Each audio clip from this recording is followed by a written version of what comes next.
నమస్కారం, వేదకృషి ఛానల్కి స్వాగతం. నేడు మనం పునాది నుంచి పంటల వరకు వేదకాలంలో వ్యవసాయం ఎలా పుట్టి ఎలా వికసించిందో తెలుసుకుందాం. భారతీయ వ్యవసాయ చరిత్రలోకి మీకు స్వాగతం. ప్రాచీన కాలం నుంచి వ్యవసాయం భారతీయ సమాజానికి ఆధారంగా ఉంది. పురాతన భారత నాగరికత తన జ్ఞానం మరియు ఆవిష్కరణలతో వ్యవసాయాన్ని సంస్కృతి మరియు సంప్రదాయాల్లో మట్టిపడేలా చేసింది. వేదకాలంలో వ్యవసాయం జీవనాధారంగా ఉండేది. ప్రపంచంలోనే పురాతనమైన గ్రంథాలైన వేదాలు జుట్టు తొలగింపు, నీటి నిర్వహణ మరియు విత్తనాల ఎంపిక వంటి వ్యవసాయ పద్ధతులను ప్రస్తావిస్తాయి. ఈ గ్రంథాలు మనిషి మరియు ప్రకృతిక మధ్య ఉన్న ఆధ్యాత్మిక సంబంధాన్ని హైలైట్ చేస్తాయి. రైతులు తమ నేల రకాలకు అనుగుణంగా చెక్కు గోతులను ఉపయోగించేవారు.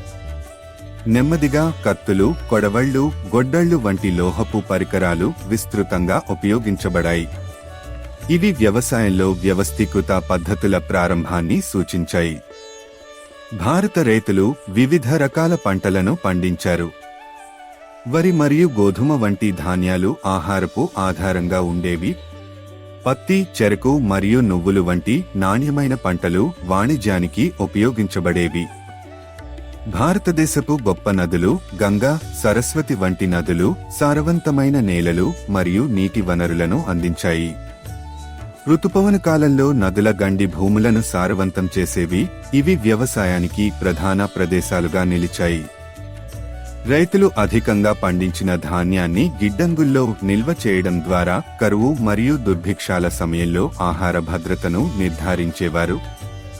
హరప్పా నాగరికత సమయంలో కూడా ఈ విధానం ప్రధానంగా ఉండేది.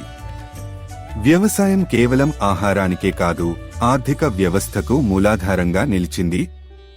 రైతులు ధాన్యాలు, సుగంధ ద్రవ్యాలు మరియు పత్తిని ప్రాదేశిక మరియు అంతర్జాతీయంగా వాణిజ్యం చేసేవారు. ఇది భారతదేశపు వాణిజ్య నెట్వర్క్లకు బలమైన పునాది వేసింది. వ్యవసాయం భారతదేశ ఆధ్యాత్మికతలో పునాది వలె ఉండేది. మంచి పంట కోసం రైతులు పూజలు మరియు యాగాలు నిర్వహించేవారు. మకర సంక్రాంతి మరియు పొంగల్ వంటి పండుగలు వ్యవసాయ చక్రానికి అనుసంధానించబడ్డాయి. ప్రాచీన భారతదేశ వ్యవసాయ వారసత్వం పురాతన నాగరికతల ప్రగతికి మరియు ప్రకృతి సమన్వయానికి నిదర్శనం. వారి పద్ధతులు ఆధునిక భారతదేశంలోని వ్యవసాయ సంస్కృతికి పునాది వేశాయి.